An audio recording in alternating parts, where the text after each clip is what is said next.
আসসালামু আলাইকুম রহমতুল্লাহি ওয়া বারাকাতুহু। সম্মানিত ভিউয়ার্স, সকলের উদ্দেশ্যে একটি কথা বলতে চাই।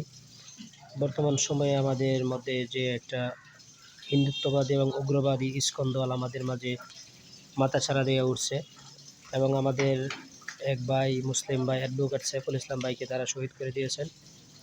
সেই লক্ষ্যে আমি এই সমস্ত উগ্রবাদী এবং হিন্দুত্ববাদী সকল ইসকনদেরকে বাংলাদেশ থেকে নিষিদ্ধ করা হোক এবং বাংলাদেশের যত মুসলিম ভাই বোনেরা আছেন সকলের একক প্রচেষ্টায় সমস্ত উগ্রবাদী, হিন্দুত্ববাদী এবং ইসকন সংগঠনের যেই সমস্ত মানুষেরা একত্রিত আছে, জড়িত আছে, সকলকেই আমাদের সাইফুল ভাইকে যেভাবে তারা হত্যা করেছে আমরা এর বিচার চাই।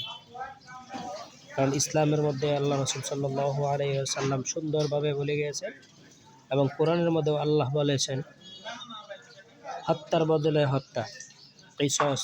একজন মুসলমান ভাইকে যেভাবে তারা হত্যা করছে এর বিনিময়ে আমরাও তাদেরকে সেভাবে হত্যা করব এবং তাদেরকে তারা যেভাবে আমাদের সাইফুল ভাইকে যেভাবে হত্যা করছে, নিরীহভাবে কুপিয়ে তারা হত্যা করছে, এই সমস্ত হিন্দুত্ববাদী এবং উগ্রবাদী ইসকন দলকেও আমরা এই বাংলাদেশ থেকে তাড়িয়ে দিব ইনশাআল্লাহ।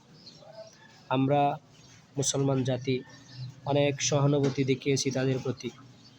যখন 5ই আগস্টের পরে শেখ হাসিনা বিতাড়িত হয়ে যায় তখন আমরা তাদের মন্দির পাহারা দিয়েছি, কিন্তু তার বিনিময়ে তারা আমাদেরকে কী দিয়েছে? আমাদের এই জান কেড়ে নিয়েছে।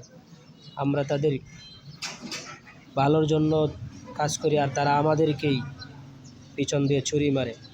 তো সেই লক্ষ্যে আমি বলতে চাই, সকল মুসলিম ভাই বোনদেরকে দৃষ্টি আকর্ষণ করতে চাই, এই হিন্দুত্ববাদী উগ্রবাদী দল ইসকন দলকে বাংলাদেশ থেকে নিষিদ্ধ করা হোক এবং শেখ হাসিনা যেভাবে পালিয়ে গিয়েছেন এইভাবেই এই সমস্ত দলকে এই বাংলার মাটি থেকে বিতাড়িত করা হোক।